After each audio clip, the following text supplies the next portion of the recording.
Well, I'm back, but apparently Brian White is traveling well I away am from on the here. road. You're on the road. You're many miles away. hmm Germany or something. It is true. Okay. And how are you enjoying your time in Germany? It is wonderful. I am many miles away, but I'm even more kilometers away, I have discovered. Yes, I'm pretty sure that's right. It is wonderful. The best kebab shops in the world, I have found.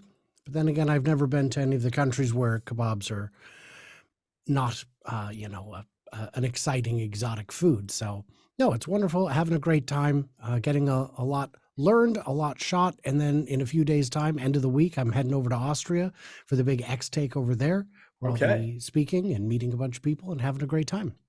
Super, super. How are you getting to Austria? You training or Uh, Jan from Tesla Fix, whose studio I am borrowing, he and I will be driving there in his oh, Model 3 Highland. there you go. All right, cool.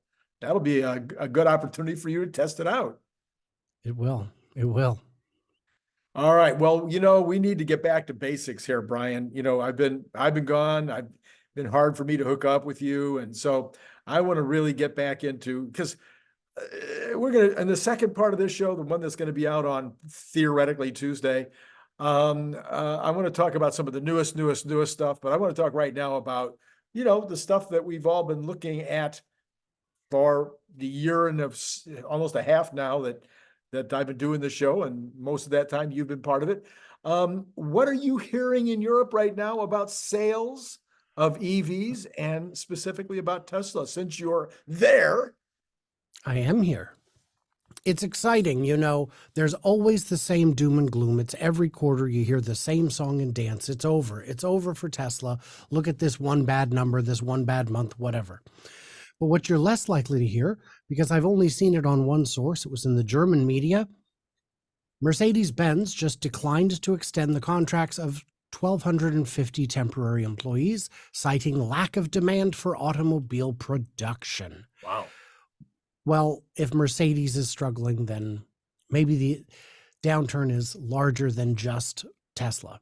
And Yeah. it's not because the Chinese brands are coming in with huge sales. They're still the biggest Chinese brand here, I believe, is BYD, which has something like 1% of the market in Germany.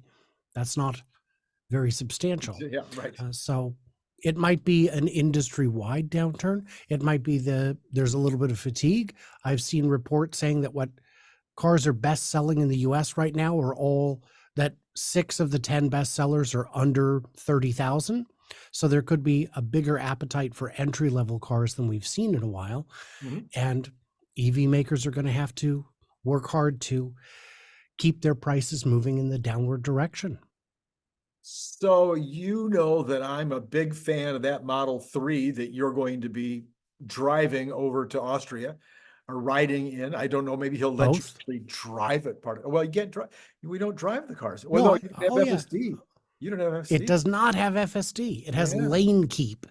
So you'll have to drive the car. Yeah. Anyway, so I was, like all excited about the Model 3, especially in Europe. I thought this would be a big hit in Europe.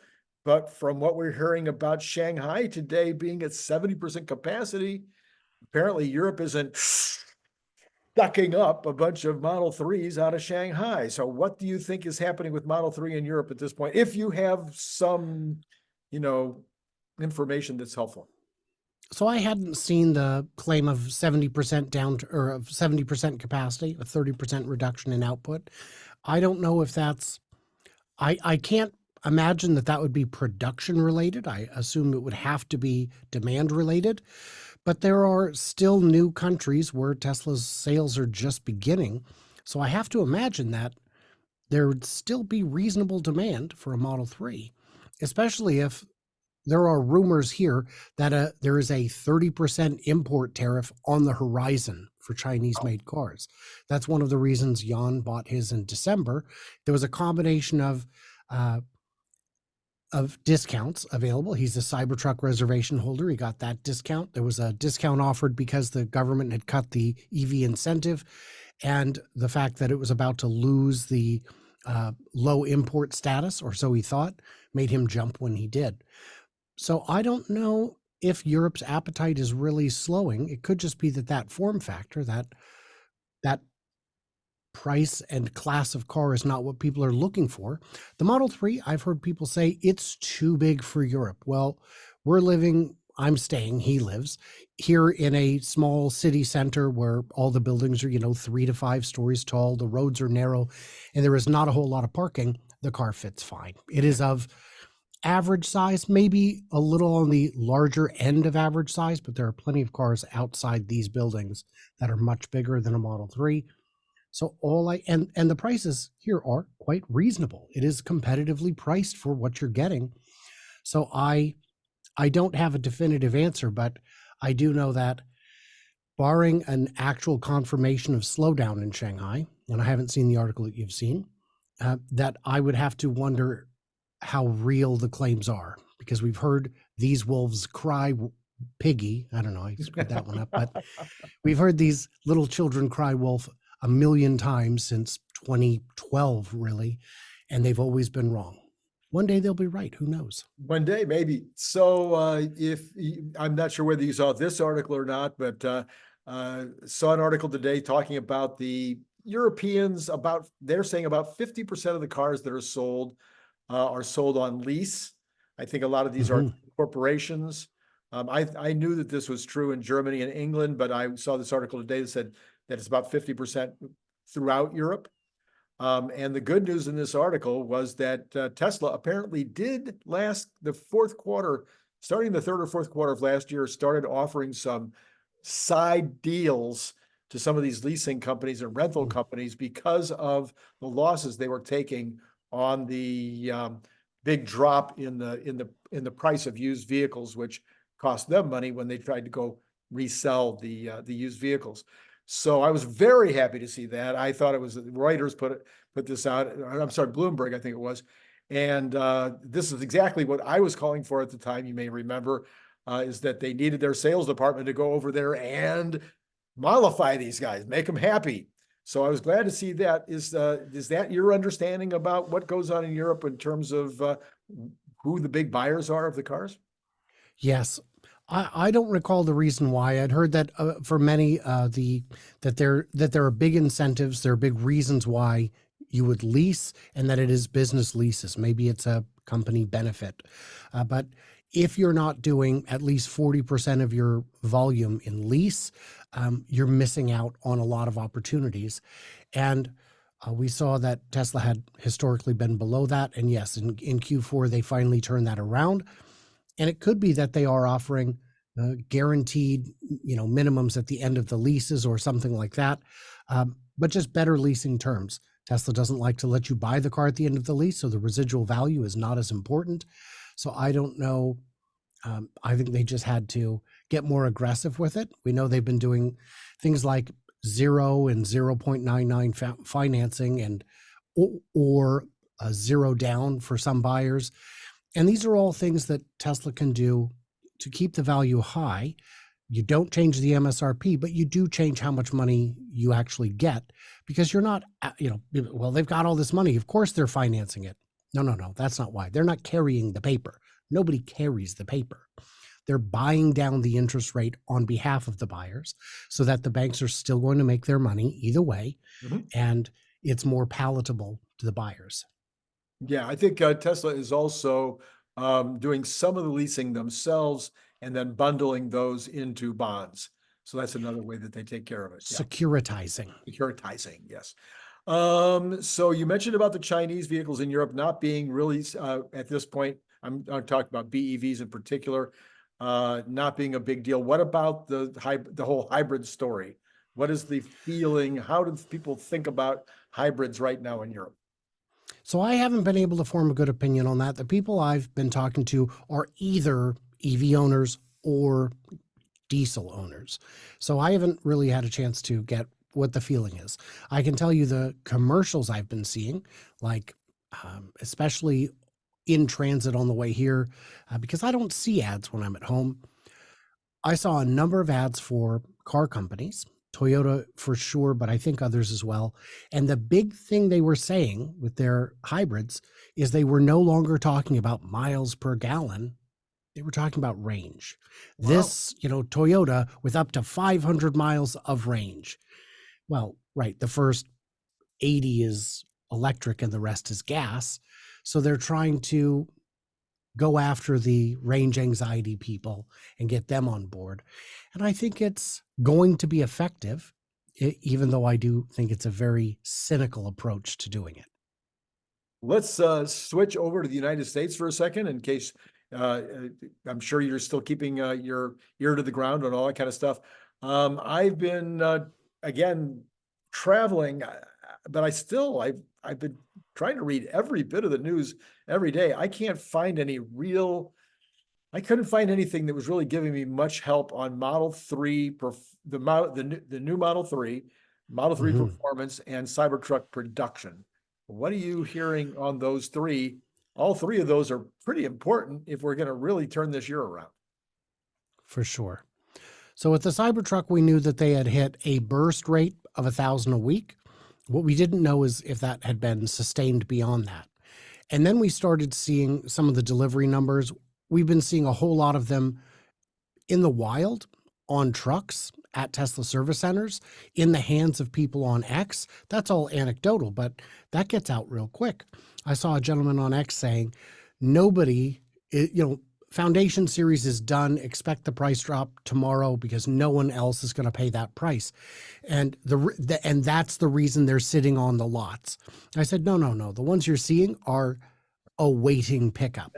Those are sold cars. And I said, I know at the time 4 different people just in Michigan who are awaiting their delivery, and another 1 or 2 in California. So we have not caught up with all the Foundation series orders yet. It's been long enough, it's been almost half a year now, that we should expect the bottlenecks to be easing, and we are seeing that. There were 2 trucks that showed up at a dealer, at a delivery center, where someone that I follow on X went out and looked at the 2 trucks and compared the VIN numbers. It's reasonable to assume that these 2 trucks were made, if not the same day, within a day of each other, and their VINs were something like 200 apart. Huh. Whoa.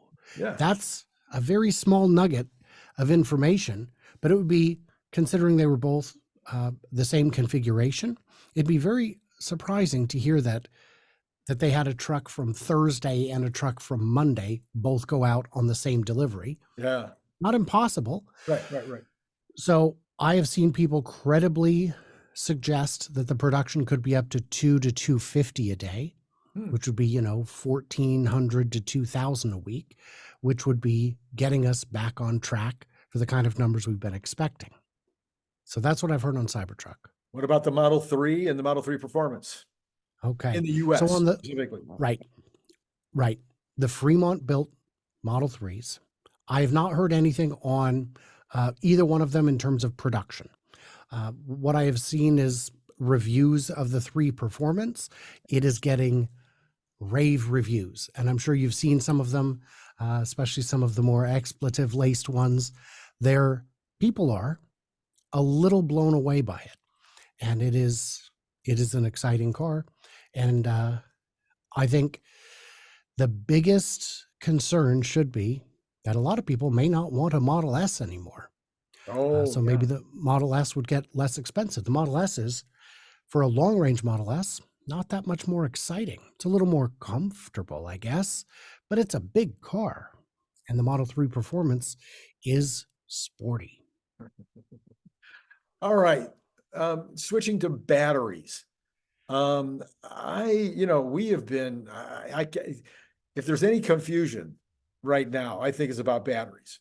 I mean, yes, I'm confused about where those Model 3s, why aren't we producing more in the US? I'm confused about that. But I'm even more confused about the whole battery situation. And now we've added to the confusion. The POTUS has put on these new tariffs that are now going to affect cars coming from China. They're going to affect batteries coming from China, battery materials coming from China, steel, aluminum. But I'm wondering, I haven't had a chance to really try to go through the tariff and go through where things are made. And we've already got Model 3s costing more than Model Ys because of batteries. And I mean, holy mackerel, what do you make of all this? So I recorded a show about that yesterday. Okay. It hasn't aired yet. Might be tomorrow, or it might even be today. I'm not sure. But it is, well, Jan and I did a dive on the tariffs. And one of the things that we saw for the import tariff increase, from what we saw, it only affected, at least so far, automobiles and solar panels. Oh, Now, automobiles, I get because you want to be protectionist, but that is the most toothless insult ever. That is literally just taking an empty glove and slapping the opponent on the face. It causes them no harm, but it sends a message that they don't like. The only cars we import from China currently are Polestar and Volvo. And those are done at normal to import rates, not even the 25 or 28% they're supposed to be, because of a tariff drawback. Volvo exports more cars to China than they import back from China. So that's why those are on the road. Would this make it so that they have to send 4 times more cars? I think it's not a concern. I think they already send enough Volvo heavy machinery that direction that it would be more than a wash for any amount of volume they could import. So who is this really aimed at? I think the fear is that they saw the $9,000 or $10,000 cars and said, oh my gosh, if we mark that up $3,000, it's still going to be the best deal on the market. And at that price, then there could be a problem. But those companies aren't going to be importing from China. It is not cost effective to import that car from China. Just the time in transit is too great. They would build them in North America. right. And then on the second part of that, the solar panels, who are you protecting with that? The fossil fuel lobby? That's the only one I can think of, because China makes what, 90% of all the world's solar panels. These tariffs will do nothing but slow adoption. On the battery front, we just got to get more battery factories built in the US. And a lot of the companies that had announced plans and even broken ground on battery factories are now a bit on hold or reducing the scope of their ambition due to uncertainty in the upcoming election. I don't know what they think is going to happen, but there is a non-zero chance that some of the incentives at the battery cell level and pack level could be reduced or removed, which would change the entire business calculus. Yeah, yeah, okay. And is the so you couldn't find in the current actual tariff as it was placed, you couldn't find anything about the reported increases on batteries, steel, aluminum, etc. I didn't see anything about those particular items, Okay. but that I could be mistaken. But when we did a whole show about tariffs, and in all my research, I didn't notice that. Huh. Okay. All right. Interesting. So I hope you're wrong, yes, yes. because Both of us need to dig a little deeper, I suppose. That'll be, I'll mhm. try to do that by tonight's show. All right, Brian, anything else that you're running into over there in Europe that would be interesting to this particular audience? I would say that, in Europe, there is a charging standard, has been for many years. Everyone uses the same plug. And that means you can charge your Tesla or your Volvo or MG or whatever it is you drive at any of the stations. But the non-Tesla superchargers still have some of the same problems. We Oh, went to the grocery store to charge, and when he got there, it wouldn't connect. It turns out they changed their payment processing. He had to go into a different app. He had to update 3 different pages with information, and then it would finally charge. That's a obstacle to adoption. There are companies that allow you to have a payment passport card kind of thing, where one app can handle 8 networks, but they mark it up, of course. Why wouldn't they? They have to. So that ends up being expensive. And the public chargers here are pretty pricey. So these are obstacles that I see in Europe, because we are out of the carrot phase. We're into the stick phase. The ICE ban is looming in 2035. And I don't care if you like it or not, you're getting on board. I see. Okay. By the way, in terms of charging stations, I saw the most unusual thing last night. I had to go to a charging station last night, and I'm sitting there doing my thing, and this car comes in, backs in, jumps out of the car, slams the thing in there. I don't think they were there for 2 minutes, and then pulled it out, jumped in the car, and peeled out of the. So I don't know whether this person was like, 5 miles from home. I was about to run out, but I've never, in all the times I've been in a charging station, I've never seen anybody spend such a short period of time. I thought it was quite crazy. My guess is late for work, late for a flight. I mean, I gotta go, and if I run out of juice on the way there, but 2 minutes, I hope you preconditioned. Yeah, I sure hope so too. So, Brian, thanks so much for giving us this update around the world of what's happening with Tesla. And we will be doing a Tuesday show as well. So, for all of you out there, please stay tuned. Stay juicy. Stay what? Yeah, Yeah. yeah, That yeah. sounds like somebody else I know. Okay. Brian, thanks again, and we'll see you shortly. And for all of you out there, it's been great talking to you.